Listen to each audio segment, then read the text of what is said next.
Hello, folks, everyone. Thank you for visiting us on the Paul Brunton Philosophic Foundation YouTube channel. My name is Louis Damiani. I'm here today with Timothy Smith, who was Paul Brunton's main archivist. And we're going to talk about this amazing, wonderful archive Tim has helped put together. But Tim was also one of the main editors of the Notebooks of Paul Brunton, the 16-volume series that are also online on the paulbrunton.org website. Um, and it's a real honor and pleasure to have Tim here with us because he has done so much work on the archive, and he's graciously meeting for an interview, and we're going to do a tour with sharing screen, and we're going to talk about this archive, which is online. Is that fair, Tim? Yeah, Do you? well, I certainly was the catalyst for getting a lot of things done, but it involved, you know, uh, one of the grumpier villages to undertake a project, and but there's at least 40 grumpy people who were involved in one way or another over the years, getting this thing to the point where it was possible to make an online archive. I mean, um, when PB died in 1981, there was computers were hardly worth, were certainly not up to the task of holding the kind of data that he had. Um, and so it took a lot, there's a lot of work along the way of people typing out things that he had done, cutting and pasting them on Xeroxes and so forth. And it wasn't until really the 21st century that we actually had an affordable system where you could have terabytes, not gigabytes, but terabytes of data that you could afford to, you know, put together and store. So, which is what the archive itself currently sits at about 5 terabytes total. So, Um, but let me stop you first. The physical collection is at Cornell University Kroch Library itself, correct? yes, And you've made an electronic online archive of the whole collection, which yes. spans Paul Brunton's writings and many other people. Can you tell us a little bit about what's in the archive? We are going to do a physical tour. Tim has agreed to meet a few times. We're going to do a tour online because I just think it's amazing. The more I look at it, what's Well, collected there is just amazing. it's really truly it is an extraordinary collection. I'm a person who tends to root around in old libraries and bookstores forever. So this collection includes um, when I came to work as Paul Brunton's secretary or PB's secretary in 1980. I sat down at the desk and there's a note taped to the top of my desk. It said, "Everything now must be ready for the next event, death." Wow. And I'm wondering, if my first thought is, me? I was like, great, wonderful. And I'm like, okie dokie. And as I came to find out much later on, uh, the very first person for the Wisdom's Goldenrod community who had really spent time with PB in his lattermost years was a man named Ed McEwen. And when Ed was with PB for about 5 months, in about 1978, PB went through all of he had storerooms full of letters, correspondence, articles sent to him. People sent him books, people sent him articles, people sent him advertisements for, vegetarian soup that they wanted him to like promote. I mean, it was a classic sort of fan base thing, as well as his own works and his own archives and his own research. So Ed and PB went through an entire storeroom that had 30 filing cabinets in it, and I don't know how many steam trunks, and then another room that had about 10 filing cabinets and about 10 steam trunks. And he went through all of that and basically shredded or otherwise destroyed all the material he did not want to survive himself. Wow. Well, So when I came along, um, he had already vetted. He had gone through and picked up, every one of these file folders or pieces of paper or whatever. He went through them and with the mind, okay, this is the stuff that's going to outlive me. So, yeah, and he, in fact, sat down with me. He had these 28 categories he had created for to store, sort of organize his own ideas into 28 categories, everywhere from like people's first encounter with the idea of a spiritual quest to what to do now that you're enlightened and you have to save the world. I mean, it really goes the whole range. The last two or three categories on the world mind and the individual mind have some very, very advanced yeah. practices and So, Tim, teachings that. what would you say to some of the new viewers to this channel who might only have known Paul Brunton through the Search in Secret India? We're talking about something much, much more. What would you say to those that only know Paul Brunton or PB through Search in Secret India? So PB wrote 1 to 3 pages of material every single day of his life from the time he was 20 on. If you've seen the 14 volumes that he wrote himself, you've seen less than 10% of the archival collection of his own writings. Wow. So the writings themselves are vast.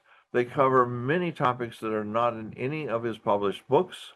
But as I started to wanted to start sort of put in the beginning there is like the stuff that we have isn't stuff that you know, he thought about what was going to survive him. So this 90% more of his writings and notes and so forth, his private musings on his height and so forth. These are things that he actually thought about. Well, this is okay if foreign strangers read this stuff. This is, well, this is my legacy. And so what he put in those books was sort of his um, early efforts. I mean, he finished his last book, his great magnum opus, The Wisdom of the Overself, Hidden Teaching. That was done in 1941 to 43, right?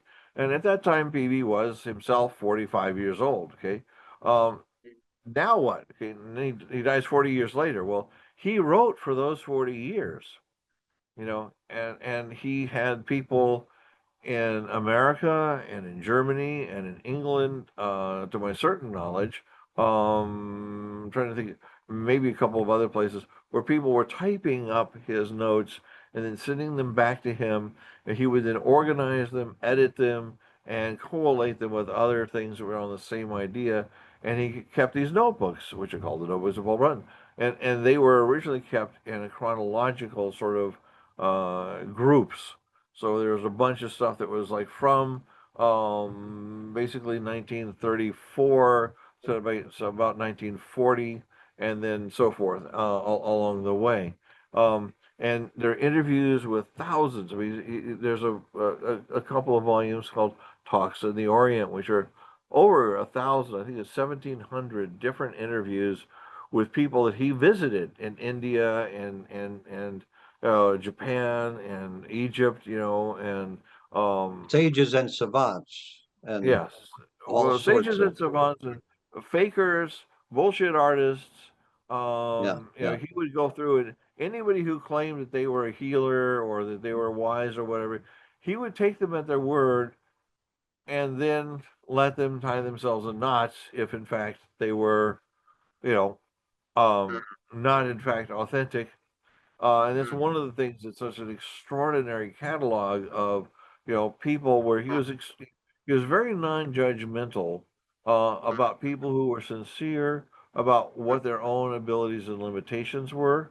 But he was very judgmental of people who tried to pull the wool over other people's eyes or otherwise take advantage of them.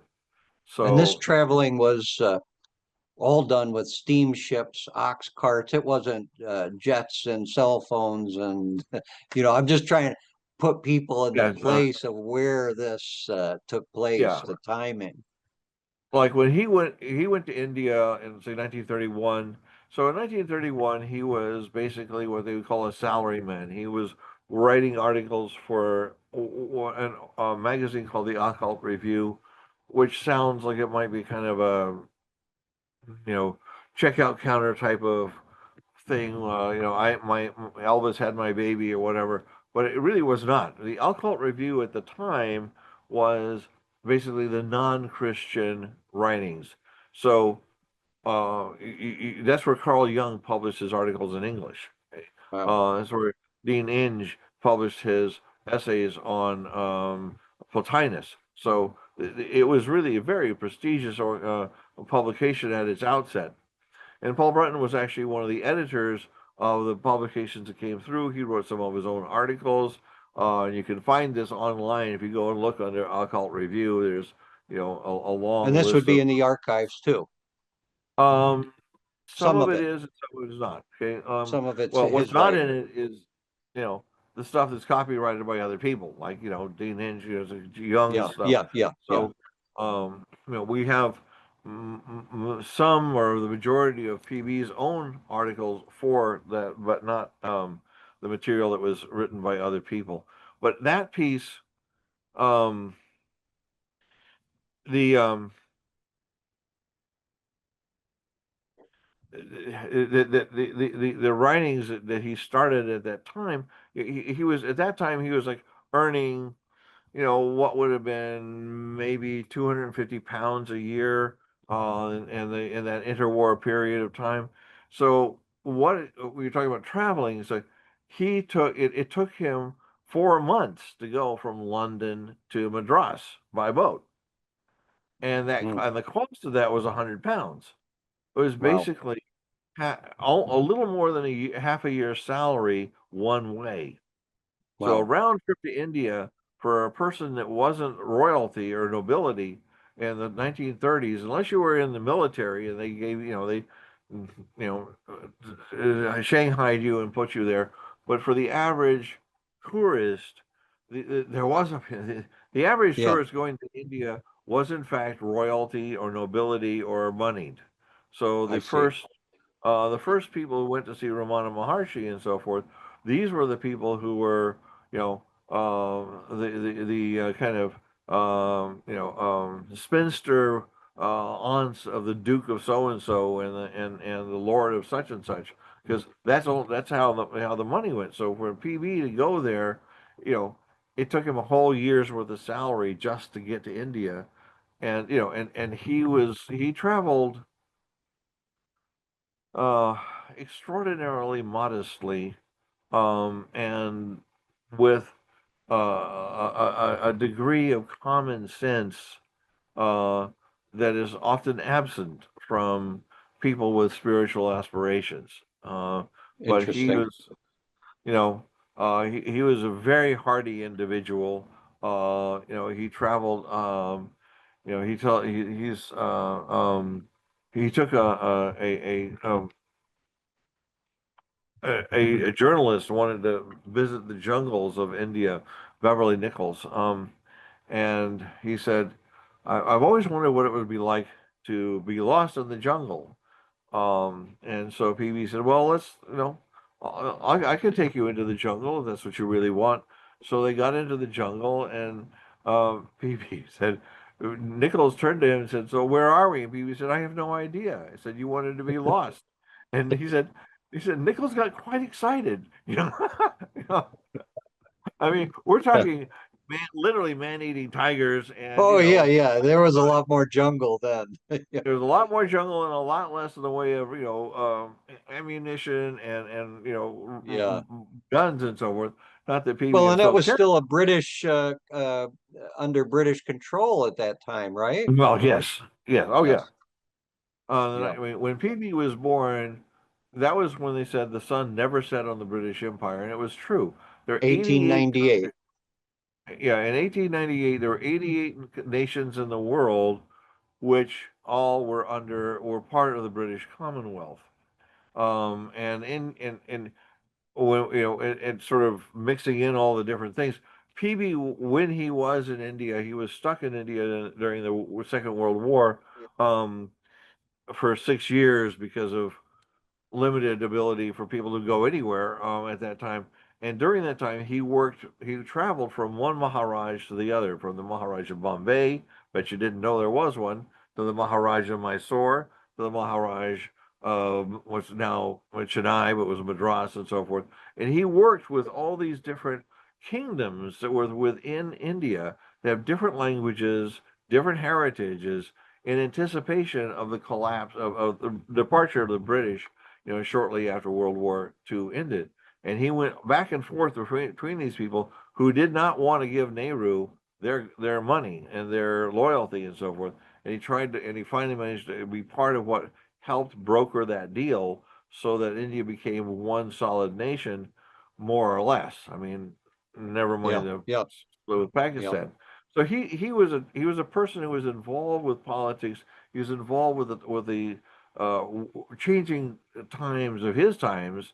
Um, and meanwhile, he's doing all this, and he's writing all these ideas down, and he's maintaining, an extraordinary meditation practice.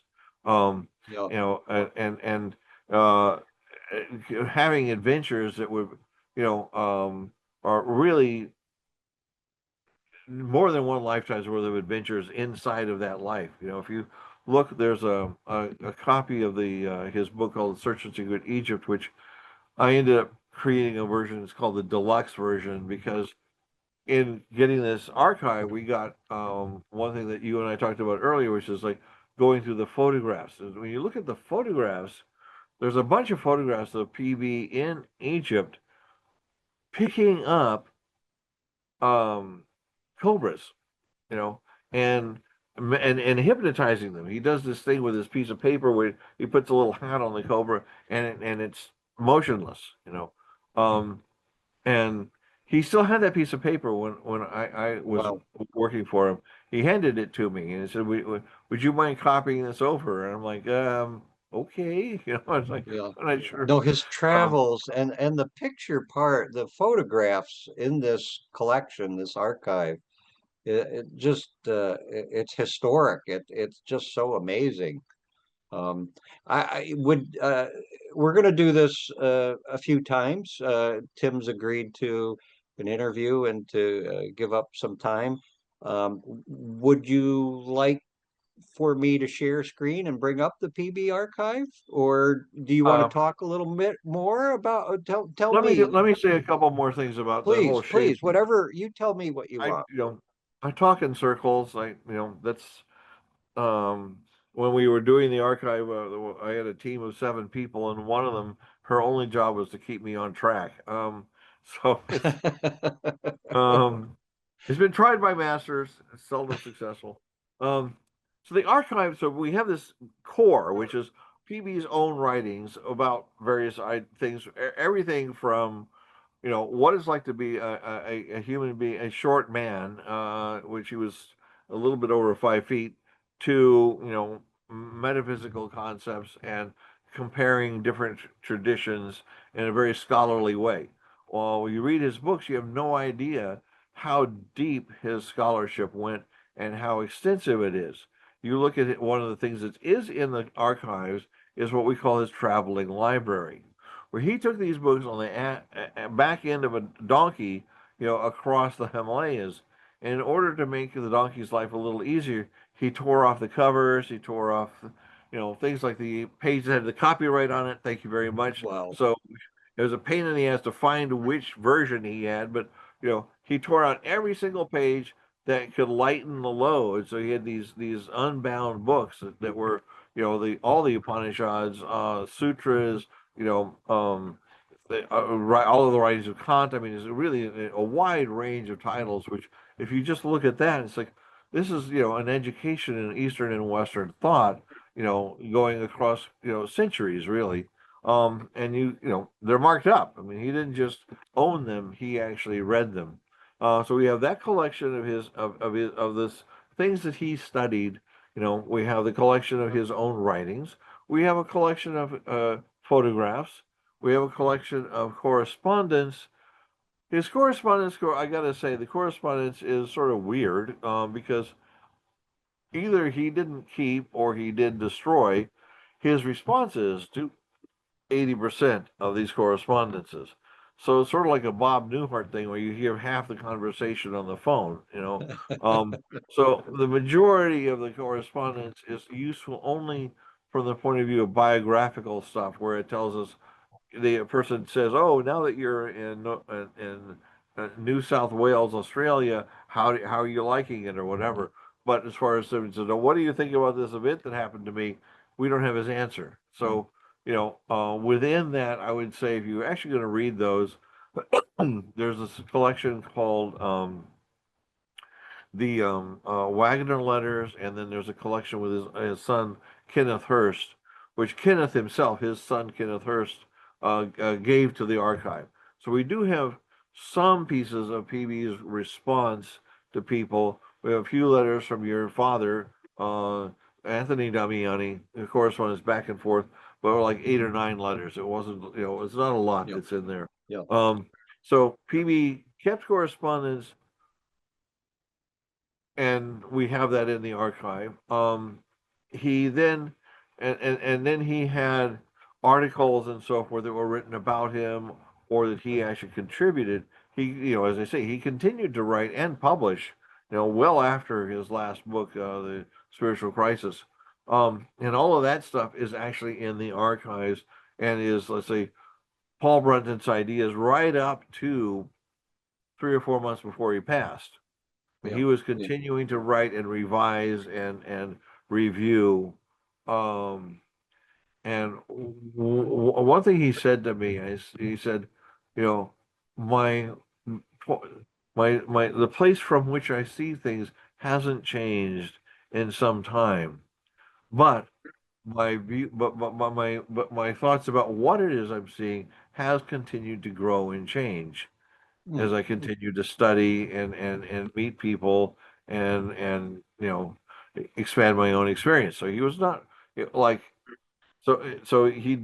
he did change his mind about some things over time. mm, mm, And sometimes he got stronger, like more firm about things. Other things he sort of gentled down and so forth. Um, and we do have interviews. We have a lot of interviews with him where we can get something of his ideas and process through the volumes called Talks on the Orient, Talks on the Occident, and interviews with people at Wisdom's Goldenrod.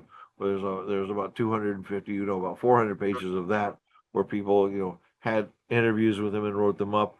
There is a couple of volumes of people having meditations with him, and then their experiences with that, which then they would write to him and he would write back about. So we have correspondence and interactions with other individuals that bring out sort of more sort of, like how to apply or approach his studies and to take the things that are in his books and turn them into a practice. And that comes out through the correspondence and the notes. Then we have this extraordinary other piece, which is that his um, wife is his ex-wife, but his wife at the time was Evangeline Young, who became Evangeline Glass, and um, she decided to give her journals um, for her 8 years of marriage to Paul Brunton to the archive. So we have her diaries, her daily discussions with him, her interviews with him about her practice as an artist. She was a successful opera singer, toured Europe and America many times, and there's a lot of stuff in her journals and correspondence about as an artist, how do you practice spirituality, and what is the kind of relationship between art and mysticism and so forth. And she was a force in her own right.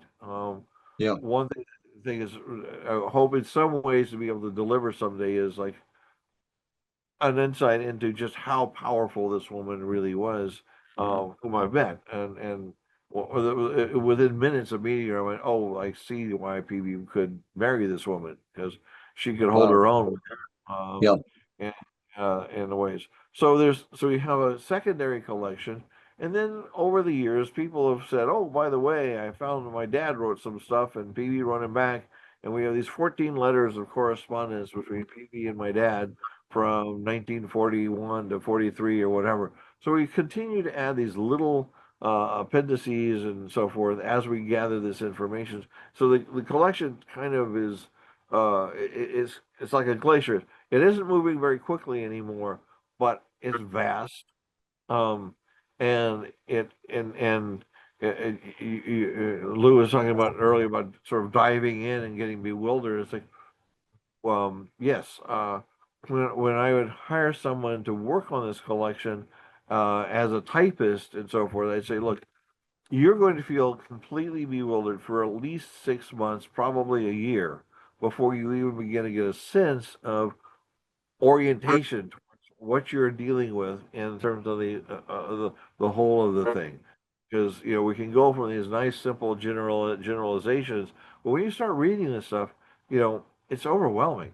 It's really overwhelming. It's truly overwhelming. And, you know, I want to go back to, like I said, in the Search and Secret India, which PB, I think to this day is still most famous for in helping to introduce Ramana Maharshi. But as you just go through his meetings of wise people, East and West.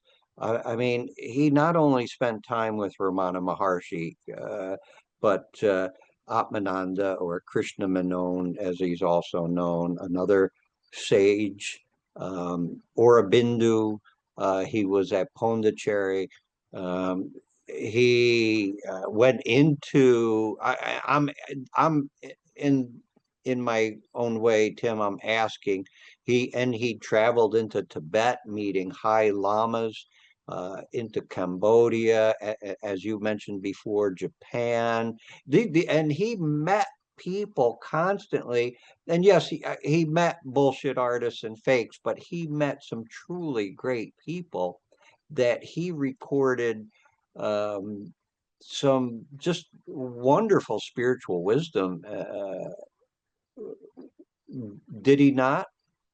Oh yes, I mean, so if we start with His Holiness Shankaracharya, the head of Hinduism, that was basically about the same age. I'm going to be sloppy and say he and Ramana Maharshi were more or less of the same era, though Shankaracharya outlived him. Shankaracharya lived to be essentially 100 years old. Yes, yeah.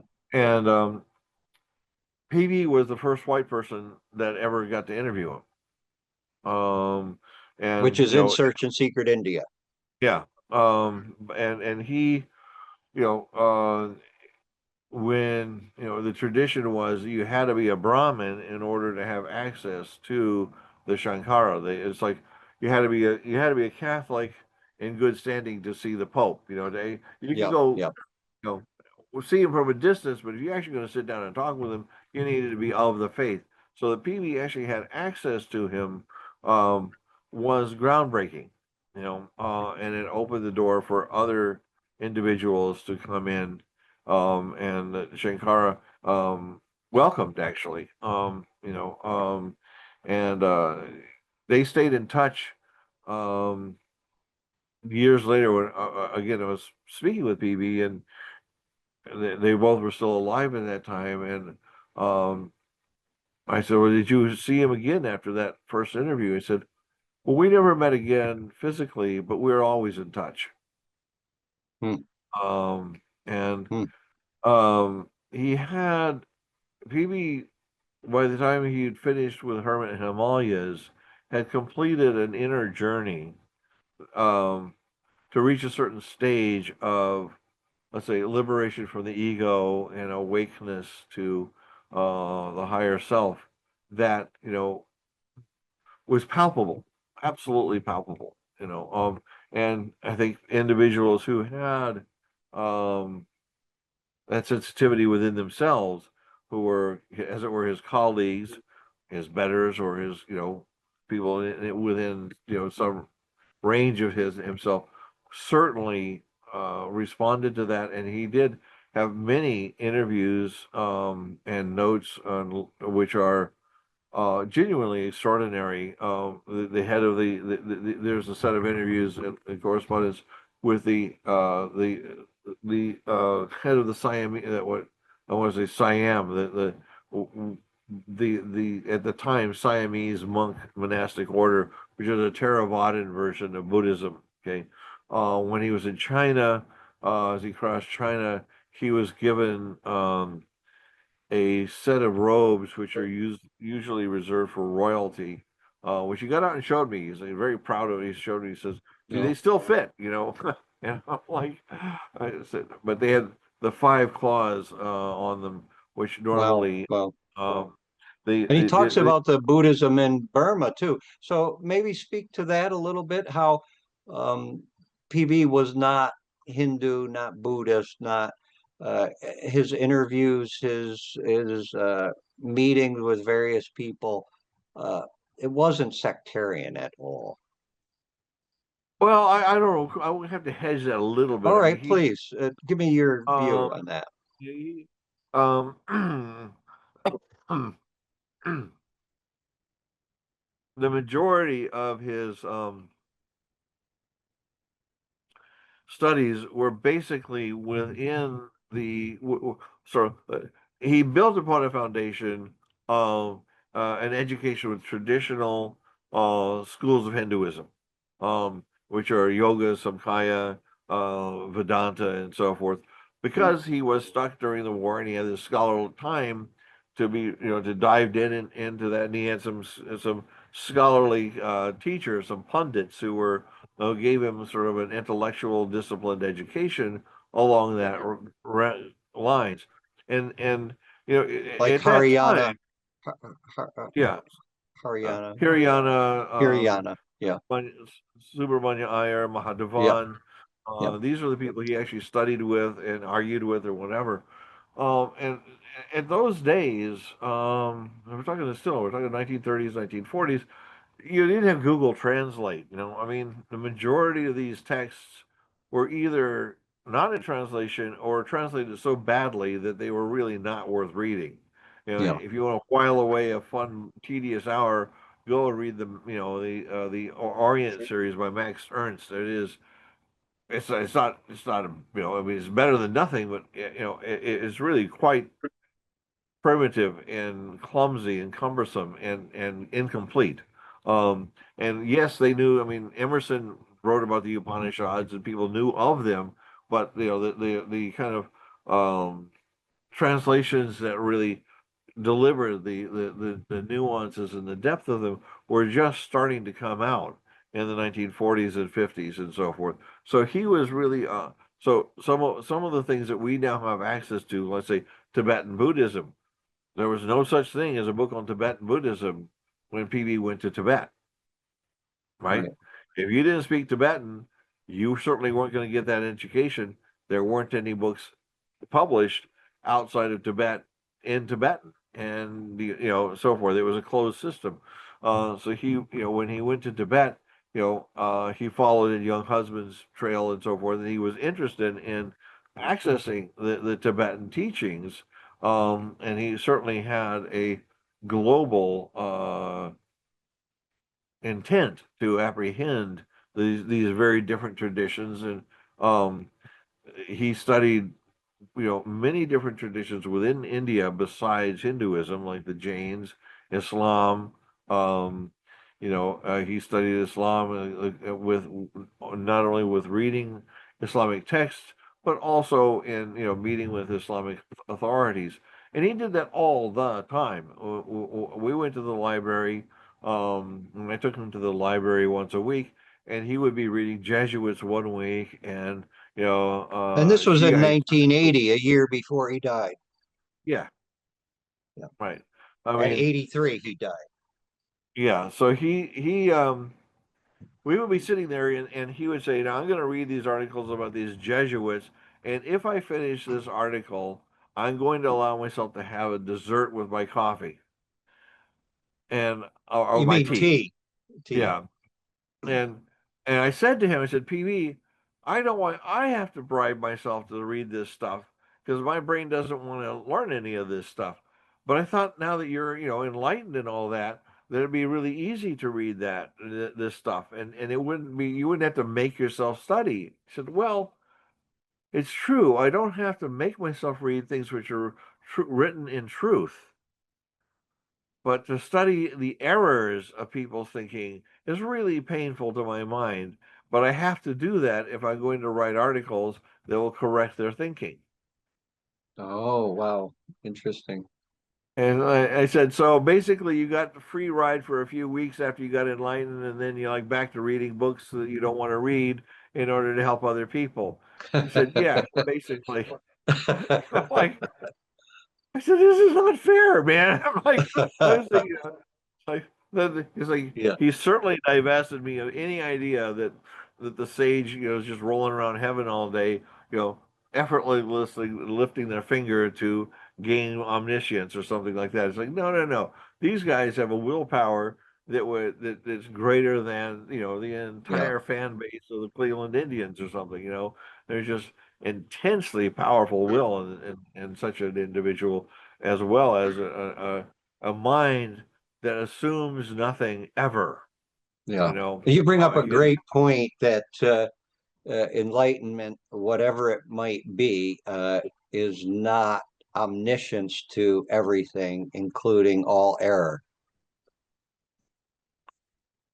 yes, a local famous incident was that when the person that came after working, every day when I had tea on my way home from being with PB in the evening, we'd stop by a pastry shop and I'd buy a different pastry. Because this is Switzerland, the French part of Switzerland, and they had just the most amazing pastries Oh in the yeah. world. Oh yeah. And I would I'd draw pictures of the pastry I had and comment on it, and I send it to Amy Opperman, who was married to Randy Cash, because she was interested in creating a pastry shop at the time. Um, and then Randy came over here, Paul Cash came over to be with PB, and he made some remark about, well, you must have really gotten to know. He said, seen a lot of pastries when Tim was here, and PB said, "Oh, Tim likes pastries," you know, and Randy was like, "Wow, I thought you were like omniscient or whatever." It's like, it never came up that that he didn't like, just have this like, know everything about everybody's sort of vibe or whatever. But his ability to read the nature of an individual, um, something I've witnessed a few times with His Holiness Shankaracharya and also with His Holiness the Dalai Lama, that the way I try to explain it is like, when I look at a fruit bowl, I don't have any problem going, is this a pear? Is this an apple? Is this an orange? It's direct perception. You look at it and go, apple, So how do you know that's an apple? Because it's an apple, It's like, how is this a question? You know? But these wise beings, male or female or whatever, have a knowing of the individual that penetrates the dharma, the essence of that individual, and sees that essence and relates to that essence in ways which are often uncomfortable for that individual, because we don't tend to tell ourselves the truth about ourselves. Yeah. So when you're Yeah. around one of these people and they're talking to your true self, this the person that you don't necessarily want to be or ready to be or whatever. It hurts. It's awkward. It's weird. And yet, what their remarks. are, really set you on a path, Yeah. Yeah. set you in a direction. And it is sort of the hallmark of a certain level of both inner knowledge, but also thousands of years of dealing with idiots. I don't think it's like I don't think it's like Yeah. Yeah. so yeah, so we have all of I mean the archive is the kind of footprint of PB. I mean, the person who wrote that down, the living essence, shines through in places, um, and his own ability to capture something of or show us something of his contemporaries, and also the ways in which they impact the world. Those are in that I tapestry. like the way you're saying that. That's really that's very helpful and expressive. That's very good. Yes. Thank you. Yeah. Because it's like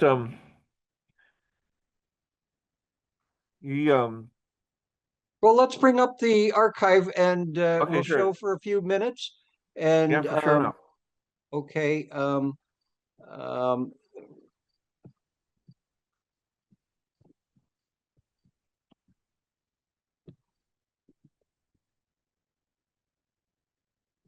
all right. I'm going to share screen.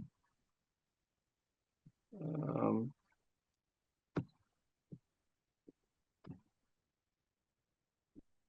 Now, can you see that? Yes, I can. Okay. So um, here's the archives. And I'm just going to scroll down through it. So there's Brunton's writings, biographical and secondary materials, letters, visual material, and then Paul Brunton's travel library. So there's five major categories here that are just wonderful to explore.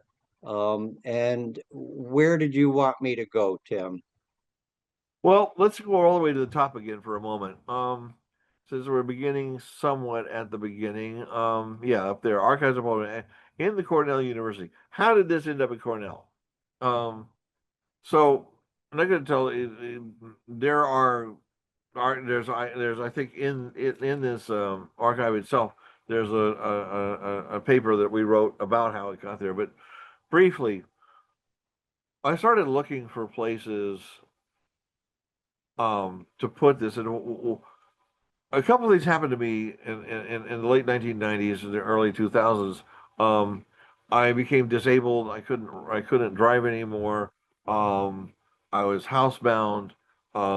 I don't have children. I have a supportive wife, uh, and I have a habit of studying all the time anyway. And then the technology came along and made it affordable to actually scan and store all this stuff, relatively affordable from, when we did the original notebooks of Paul Brunton. A man named Dr. Victor Mansfield had a hard drive that had five, what was it, megabytes on it. And that was and it cost like $8,000 for this, and they kept What year dying was every that? What year was that?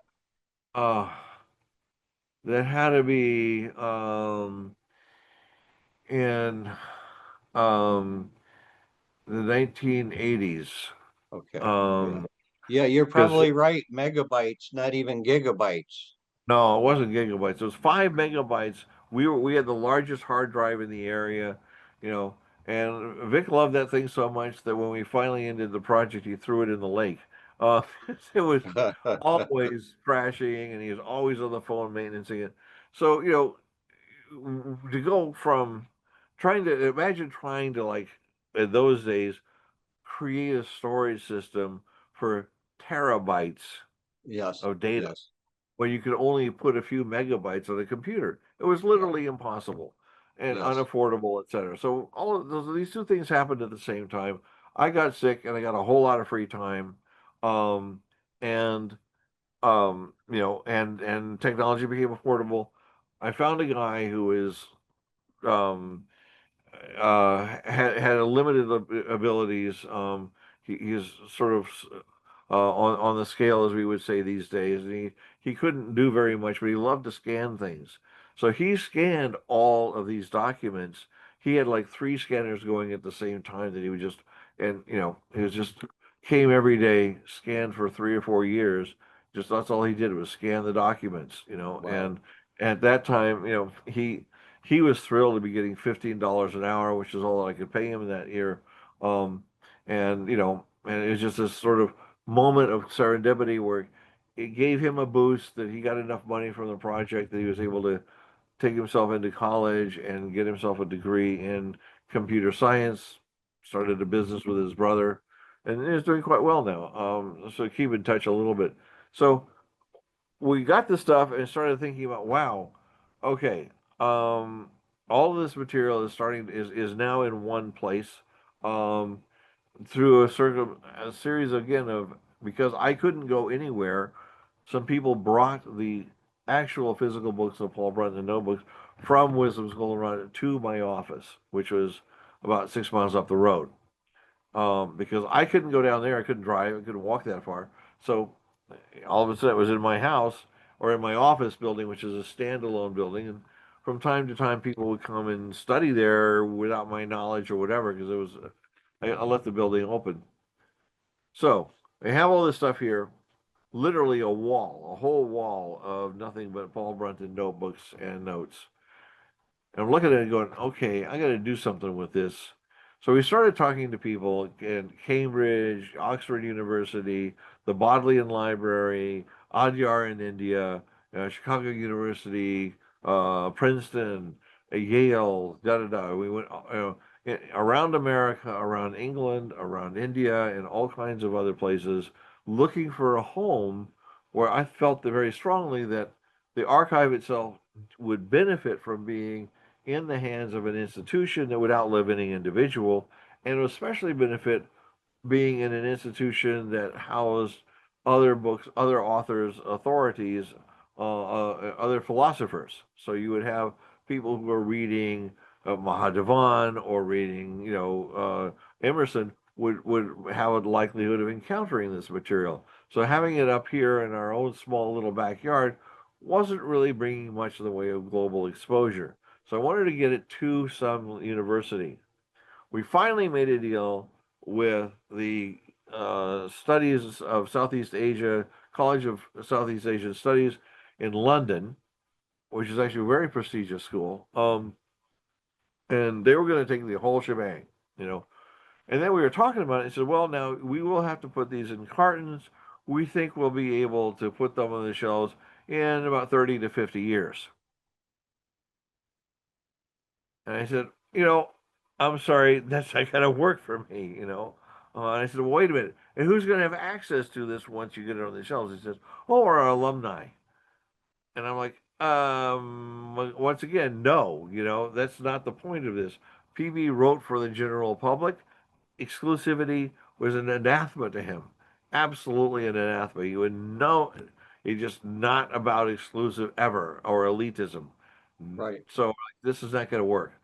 So I was talking to the guys there and they said, well, we can send you a letter of recommendation. I think there's one place that might really work for you, but you might or might not have ever heard of it. It's called Cornell University, Huh. Hmm. which is like 20 miles from the house, right? I'm like, Right. okay. So the way we got to Cornell wasn't by driving 20 miles across the valley there to go over to Cornell and say, hey, I got this thing. Would you want it? It was because, we got this recommendation from Bodleian and from the uh, College of Southeast Asian Studies in London. And we went to Cornell with that and we talked to the people at Kroch, and they're like, oh, oh, this is, now the previously largest collection of archive the Kroch Library had ever taken in was an archive of legal anti-government sort of pamphlets created as an anti-government project in Venezuela from the 1900s. There are 34 pamphlets in this archive. So when I brought them, I said, "Well, this is about 150,000 pages. they're like, oh, and uh, so we presented it to them, and the archive itself, the physical archive, took us 6 years to go through, remove every single staple, every single straight pin, which would rust and then destroy paper. Anything, a string, rubber bands, and other things that would corrupt the things. We packed it all into archival, acid-free boxes with labels and a spreadsheet. The spreadsheet is like 100 columns long, wide by about 5,000 rows long, and that's for Wow. folders. That's not for pages. That's for the folders. It's an ugly spreadsheet if ever there was, but it has all this stuff on it. You know, so when we gave it to Cornell, we had all of this stuff done, and we had all of the Paul Brunton's own writings typed in India. And when I got it typed in India, I had it typed twice. So two different people typed it, and then the third person laid the two pieces of paper on top of each other, and any typographical error, like a period, an extra space, or a misspelling, would turn red. So it was like an instant way to proofread. Uh-huh. Now, when the people got this collection, they started charging us $2 for doing this task. Type twice, compare, produce an output. That's what they did the first 6 months. When we finished the project, they were no longer charging us at all, and they came here with gifts from their temple because they had started reading the material, and they were so astounded by the ideas in the material that this company, which types legal documents that's what they do, is they type legal documents, but they're in India, and they started reading the PB material, and they went, this is a sacred work. We can't charge you for this. We don't Wow. want to charge you for this. So they actually volunteered. Over half of the stuff was done on a volunteer basis by this organization. And we did. It was just extraordinary. So we had these serendipitous moments come up, which sometimes took quite a number of years and a lot of false starts to actually happen. But we got to the point where we eventually ended up with the physical material in one place.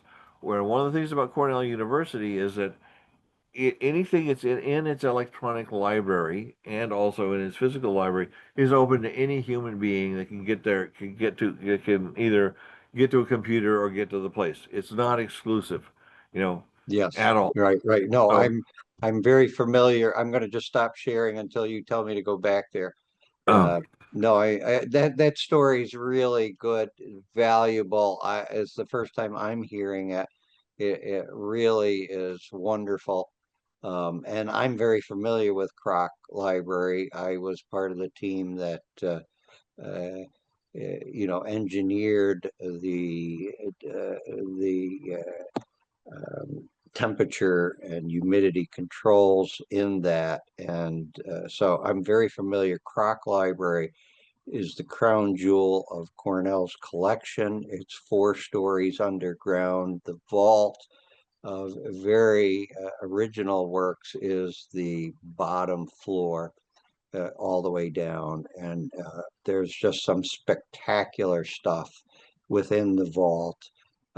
It's probably Cornell's largest asset, physical asset. But yeah, yeah. I'll go back and I'll share. Um, um, and So we'll probably finish up soon here for Yeah, today, we'll by the way. finish up, but maybe just Yeah, walk us through. yeah. And if you're enjoying this, we're going to do a few more of these and actually explore the archive because this story is such a great build-up, Tim, and it covers so much, and yet we've just touched the archive here. So where would you like me to go here?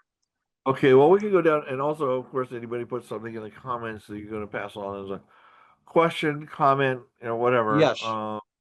Yeah, you know. anybody can question or comment, Right. and we will get back to you. And but I think for those folks who want to explore the archives, uh, uh, Yeah. Well, I think these two first you just have right there. These two, Paul Brunton's writings, biographical and secondary materials. If you can get through that, you need a life. Sorry, it's yeah, like yeah. it's No, once like you go in there, and you'll see all these idea series and book notes, early writings.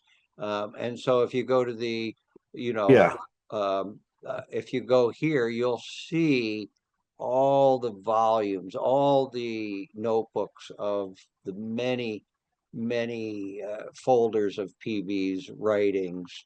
And we're going to go through this in a whole separate section. Um, and have Tim kind of help guide us through. Um, and then if yeah, we for go, sure. and then if we go down to the secondary, these are all biographical.